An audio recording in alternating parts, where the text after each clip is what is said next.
Kasule, good evening to you, Mujib. Welcome to the show. Director, obviously, at Proline. A pleasure. Good evening. Good to be here again. And now accents have changed, by the way. Moving forward now, now I'm telling you, I need a German accent. Sebastian Korst. Yes. Did I pronounce that right? Correct. Good evening and welcome to Sport this evening. Very nice to be here. Welcome to Uganda. Yes, my first time. Yeah? And so far loving it. Are you loving it? What impresses you the most about this country? I know the weather is beautiful, but what impresses you about the country first? I think the first impression is that the people are very friendly. Yeah. Very hungry to learn. I've seen a few sessions so far in a game, and I was very impressed on the level of talents we have here. Yeah.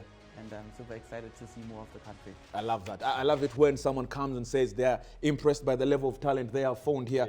Yeah. Mujib, I guess let me start off with you. This man is your guest here in the country. A huge partnership with Proline. Maybe we should get the details out there. What is going on? What is Sebastian Korst doing here? Sebastian Korst comes from Germany, and particularly from Korst Academy. Mm-hmm. A month ago, I went to Germany on his invitation to see what he's doing, Yeah. how they are doing things. We are always looking to benchmark and also look for opportunities, not only for Poland but for Uganda football. This particular connection was through Patrick Kasule. Oh, was it? Yes, Mhm. of course. He made it all happen, and I went to Germany. I did a lot of learning while I was there, specifically two areas that I was interested in. Player pathway and philosophy, how to create one and how it looks Mhm. like. ProSoc has a lot of experience in areas where we lack as Poland and generally as Uganda. Yeah. One area is they are unique in a way that I think we have a small issue with your sound, Jiba. We are trying to correct it quite shortly, so I want to apologize on that. I'm definitely going to come back to you quite shortly, so when our technicians do sort out your sound, which then makes me go to Korst himself. I've just been looking at some of your statistics. An under-17 German international. You obviously know everything about the youth, and that is what excites you to come here. Maybe you can add on to exactly what Mujib Kasule was saying. Your invitation to Uganda, how does that happen? Well, it comes from a mutual friend, Patrick. He's one of our coaches. Yeah. And I mean, he comes from this place, and he was talking the last couple of years always about Uganda, about the soccer here. And then finally, we linked up with his friend here, and then we developed, I think, kind of the same concepts in the philosophy, what we would like to do for kids, to develop them. And then I thought the best way to, get to know each other is when I invite him to Germany to see firsthand what we do in Germany, to learn about the coaching education part, but also about the philosophy of developing players. And he came to Germany, and that I'm so quick now here in Uganda was unexpected. Yeah. But I mean, the things shows the partnership. What we're trying to do is develop kids also here in Uganda as best as we can. Yeah, but that's crazy because this has happened so fast. Very quickly. Mujib was in Germany just the other day. This is really interesting that you see guys from better footballing nations coming at look at our talent, Ian. You know, it's fantastic, but you mentioned something I wanted to ask you, because you said it happened so quickly and it was unexpected. Yeah. So was there anything after that visit that made you think I have to come immediately to see what this place is like? Yeah, I think there was a couple impressions on the personal feedback and talk what we had, but also when he came in our office and he gave me a gift and was a unique soccer ball, what you used here, and really kind of touched our heart in the office, and said we need to do something, to help those guys in Uganda. And then I pushed, in our team that I have myself available for this time to come here as fast as I can. Yeah. Mujib, what kind of ball did you ball take? was it? You took our traditional one. We've all played with it. Yeah, but like we were saying, Mujib, before your sound had a bit of a glitch. This has happened so fast. Are you surprised? When two football minds meet, it's very easy to agree. It takes less.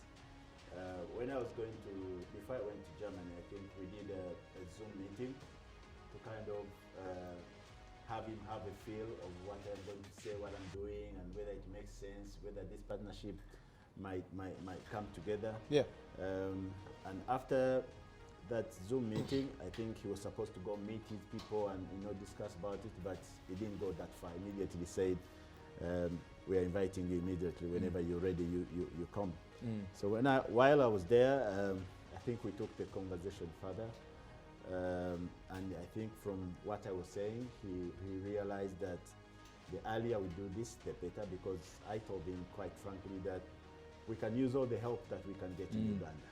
You know, like I said, I told him we have the talent, but we need more ideas on how to manage it, how to develop it, and you know, we don't go further than Germany when it comes to international football. Yeah. And with him, because they run, Germany has a lot of American. He has a big American population in Germany because of the military base, and this academy runs the football or the soccer for all the American kids in Germany. And also they do the German football. So these two countries, Germany for me is the best when it comes to coaching. Right. Coaching education, they have a very good one. They've always had that one. America, they're the best in research and youth development. Very, very fast, because for them they believe in the research, they believe in a lot of science. So it was an opportunity for me to go and learn from the best of the worlds. So the philosophy of Germany and then the American philosophy. Yeah. The player pathway in Germany, how is it created? Player pathway is your son tells you I want to play for Manchester United. What is that path that he takes until he gets to where he wants to get? That path must be defined, he must know it, and it must be there permanently, such that he knows that when I do this, when I get here, then I go here, then I go here. That's the player pathway. The coaches also have one. So I was able to go and learn all that. And after that, as we do in Uganda, when you host me, at the end of my visit, I invite you. Right. And it was honorable for him to immediately accept. And I love what you said, but please expound on it. When you say there is immense talent here, but as you answer that also, what do you hope to achieve personally, Sebastian, on this trip? I mean, personally, to get an impression, you know, what we have in Uganda and where we stay in soccer in general. Because otherwise, when I would not be here, it would be very hard to give him advice, how I see the development, what we do in Germany, you know, could help here. So now seeing a lot of training sessions, seeing a game, I know exactly the level and see the talent, what is there, and I think we need to give those talented kids the opportunity to grow. And if it's not a professional route, there's other routes when you can combine education and soccer. And these things now I think we need to discuss more in detail, you know, how we could use our knowledge here to help those kids. But can I ask, like, in terms of a comparison, naturally we watch football on TV, we watch the German league, the English league, the American league as well. It's called the Bundesliga. That one. Come on. Stop embarrassing us. Yes, go on. We watch the Bundesliga and the Premier League and all these others. You've had a look at these boys, and yes, you gave us a feel, yes, there's talent here, but what is your honest impression when you make a comparison, and what is missing from what we have here in terms of, I get it, you can say facilities, you can say everything, but what do you I think it's a mix from a lot of, you know, pillars what plays into development players. It starts with facilities, so we have different facilities what we have here in Uganda, way more professional, and this also helps to develop players on a certain level. Then it's coaching education, where I think, you know, it starts with young ages and builds up into different age groups from the U7 to the U9 to the U11. So everybody has to have a vision, and then to develop this into the next age group. Where sometimes when I see it here, what I have in this short time of being here, visiting some schools, talking to some clubs, it is so hard for the kids to be trained during the week. Right. So when I now compare this here in Germany, we have in U11 3 times a week, U13 sometimes 4 times a week training. So you have already so many more sessions and touches on the ball like a kid here in Uganda. So it's very hard to, you know, adjust now the systems because we have a completely different environment. But Jiba, how far away? Because in a more developed country, and I'm talking about football, his visit would not make headlines at all. It's funny how we still talk about the youth in this country, and yet clearly that's the only way forward. Yes, it is the only way forward, because this will not make news in any of those countries because it is a given. It's normal. It's what happens. Actually, it will make news if you're not concentrating, if you're not putting emphasis, if you're not investing in the youth. Here we think the youth doesn't matter. We like to build our houses from the top. and we neglect the youth. When he was watching training, for instance, he was saying there are things they should have learned when they're 11, and I see them they're missing. Certain things you don't learn at 17. Yeah. There has to be a curriculum and there have to be a stage. And there is a golden age within training. And he was saying, these are very talented, but I think they missed that. And this was 5 minutes of watching training of a match between two teams. So it goes back to what we have been saying all along, that if you want to do it right, let's do it right. Let's understand what needs to be done. We have an opportunity to learn from the best practices. Now the world has become a global village. Yeah. Sebastian is here now. We have many people. We have one of our own coaching somewhere else outside Uganda. So why don't we say, okay, let us be brave and do the right things. Of course, it's a mentality for me in Uganda, because we think in youth football, the benefits are long term, and many times they're not visible. Secondly, there's no direct credit for you who's doing it, because you are doing things behind the curtain. Right.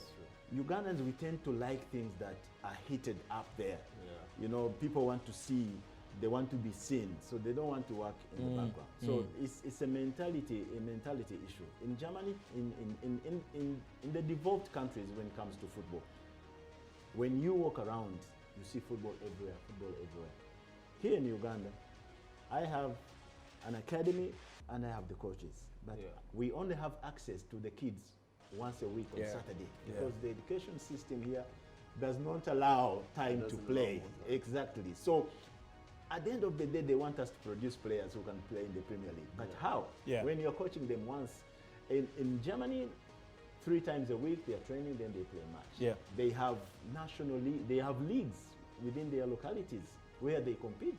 Here we don't have leagues for youth because we don't think it's important. So we have the talent, but all the basics around the development of the talents we have ignored. So that's why for me it's important when we bring people like Sebastian and other people we intend to bring, such that they keep sounding the message until we get it. Sebastian, I'll tell you something, and some of the viewers watching us today might not believe it, but I used to be I'm telling you, a very, very good footballer during my young days. We're having a very serious discussion, and you might be.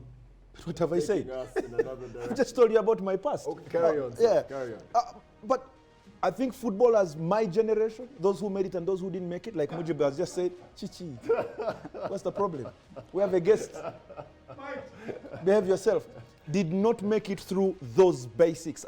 So tell me, what is the setup of the academy in Germany then? Like, because Mujib, I think, has tried to explain part of it, games in the locality, maybe you talked about how many times they train, but what is the general setup? How do you get these players into those academies? Is it through schools? Is it what Mujib is doing here, having parents taking the kids there, and do you house them? How does that work out? What is the perfect academy? Yeah, I think in Germany we are starting in a local club where you grow up. Yeah, school starts till 2 p.m. So you have the whole afternoon and evening to do free time, and then mostly in Germany, I mean, soccer is the #1 sport. And then the kids going to their club, and then they train twice a week. In the weekend we have games, and we just changed our system. It's called Forninho now, so that the kids, we have only 3 versus 3 on the weekends, that the kids have more touches on the ball. And then we develop them into the U9. In the U11 we start 7 versus 7, the U13 9 versus 9, and then we're transitioning to 11 versus 11. So and then when you grow up in this club environment, when you be more competitive, then you have the bigger clubs like Bundesliga youth academies, they're recruiting you, and then you train instead of twice, 3 times or 4 times a week. So you go in a competitive environment each year, you grow up, and this is the possibility what we have in Germany. So I think comparing the system based on the school education, it's different, because our kids, they have so much more time in the afternoon, in the evening to learn and teach and play soccer. It's about progress, and I think that's what Mujib is saying. We need more time for the youngsters. If we are to. We've been talking about class ending at 3 p.m. here. I hope it's something that is eventually going to happen, and they start to accommodate this type of arrangement. But I wanted to ask something. You said you watched 5 minutes of a game, and you had a very clear opinion in terms of this person or these players missed a certain stage. What was the most obvious thing when you saw? What was missing? Was it a tactical thing or technical thing? Like, what did you see that would... Yeah, I watched a little bit longer, but in the end of the day, I mean, when you look as a game, you know, from a scouting point, you look at positions and players, how they move and how to defend against the ball.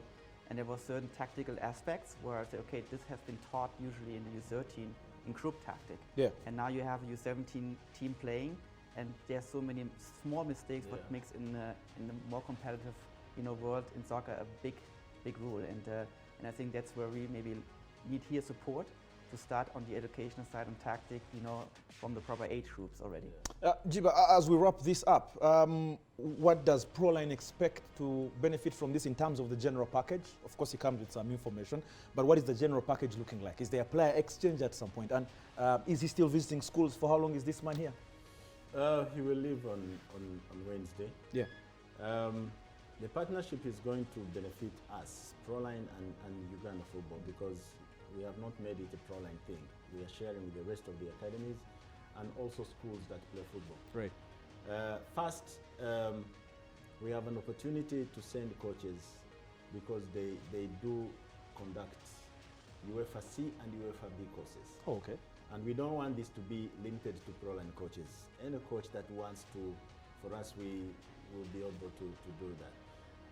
Once you've done your education in Germany, it's different from when you have done it here. Because there you are doing it amidst the professional environment, so you are able to see things and do, you know, practicals in the right way. Then the other issue is that we now have an opportunity to expose our talents in Germany through them. Because one of their expertise is they host tournaments and they arrange trial tournaments for teams. For instance, if we can be able to send a team next year, let me say the under-17s, to Germany, he can arrange for us to play the best Bundesliga teams. Yeah. And our boys can be given that platform to showcase what they can do. And if at the end of that, 2-3 boys have an opportunity, then it can work magic for us. So that is also an opportunity to a professional route. We have players that will not make it professionally, but they are good enough, for instance, to play university football in the US or in the UK. Right. This gives them an opportunity also, because part of what they do, they have what they call college showcase, where top coaches from universities in the US come to Germany, and then players are showcasing what they do and the coaches are picking. We can have players go for that showcase and they end up having scholarships to go and play and study in the US. That is also one of the benefits we expect. Of course, they do lots of other things. Merchandise, equipment. When I went to Germany, I came back with equipment. We have the best balls in the land now. Yeah. Nice. Courtesy of them. Yeah. So there's lots. But if you have been following world football, you know that if there is a door into Germany, you hold on to that. Yeah. Because even now, in the last transfer window, professionally in Europe, the best clubs have poached from Germany. The Jude Bellinghams, you know, clubs have gone there and gotten the players because the development there is very good. Finally, Sebastian, as you leave, Africa's contribution to the Bundesliga, man, it's been huge over the years, hasn't it? I mean, you've had some big African superstars playing in Germany. I wonder what you make of African football. I think it's developing. Yeah. I mean, that's the reason also why I'm here, because I'm interested to learn more about it and to open more these pathways for those young talents, to give them the opportunity. And I think one thing to add, maybe what Mujib was saying, is also the expertise what we have running, you know, a club or several clubs, which helps also here to develop, you know, a more club environment in the league system.